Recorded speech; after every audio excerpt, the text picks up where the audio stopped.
let me ask on the morality side, in the books that I mentioned, God Delusion and Outgrowing God, you described that human beings don't need religion to be moral. So from an engineering perspective, we want to engineer morality into AI systems. So in general, where do you think morals come from in humans? A very complicated and interesting question. It's clear to me that the moral standards, the moral values of our civilization changes as the decades go by, certainly as the centuries go by, even as the decades go by. And we in the 21st century are quite clearly labeled 21st century people in terms of our moral values. There's a spread. I mean, some of us are a little bit more ruthless, some of us more conservative, some of us more liberal and so on. But we all subscribe to pretty much the same views when you compare us with, say, 18th century, 17th century people, even 19th century, 20th century people.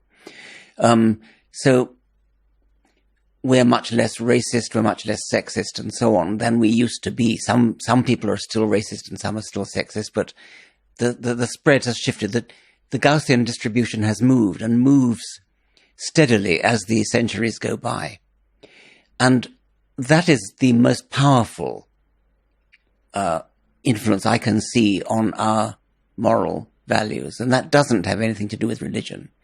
I mean, the religion of the morals of the Old Testament are Bronze Age morals. They're deplorable, and they are to be understood in terms of the people in the desert who made them up at the time. And so human sacrifice, an eye for an eye and a tooth for a tooth, petty revenge, killing people for breaking the Sabbath, all that kind of thing, inconceivable now. So at some point, religious texts may have in part reflected that Gaussian distribution at that time. I'm sure they did. I'm sure they always reflect that, yes. And then now, but the sort of almost like the meme, as you describe it, of ideas moves much faster than religious texts do, the new religion. Yeah, so basing your morals on religious texts, which were written millennia ago, is not a great way to proceed. I think that's pretty clear. So not only should we not get our morals from such texts, but we don't. We quite clearly don't. If we did, then we'd be discriminating against women, and we'd be racist. We'd be killing homosexuals and so on. So we don't, and we shouldn't. Now, of course, it's possible to use your 21st century standards of morality, and you can look at the Bible and you can cherry pick particular verses which conform to our modern morality, and you'll find that Jesus says some pretty nice things, which is great. But you're using your 21st century morality to decide which verses to pick, which verses to reject. And so why not cut out the middleman of the Bible and go straight to the 21st century morality, which is where that comes from is a much more complicated question. Why is it that morality, moral values change as the centuries go by? They undoubtedly do. And it's a very interesting question to ask why. It's another example of cultural evolution. Just as technology progresses, so moral values progress for probably very different reasons. But it's interesting if the direction in which that progress is happening has some evolutionary value, or if it's merely a drift that can go into any direction. I'm not sure it's any direction, and I'm not sure it's evolutionarily valuable. What it is progressive in the sense that each step is a step in the same direction as the previous step. So it becomes more gentle, more decent, as by modern standards, more liberal, less violent.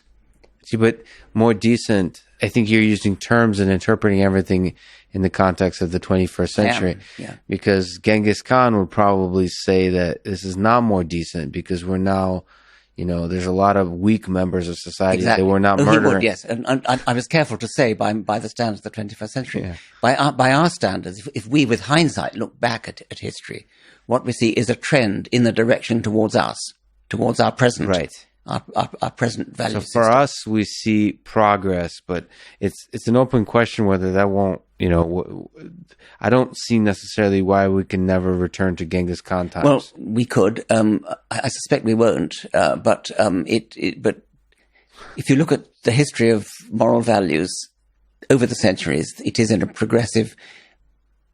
I use the word progressive not in a value judgment sense, in the sense of a transitive sense. Each step is the same direction as the previous step. So things like we don't derive entertainment from torturing cats. We don't derive entertainment from like the Romans did in the Colosseum from state. Or rather, we suppress the desire to get. To have play. It's probably in us somewhere. So there's a bunch of parts of our brain. One that probably, limbic system that wants certain pleasures, and that's. I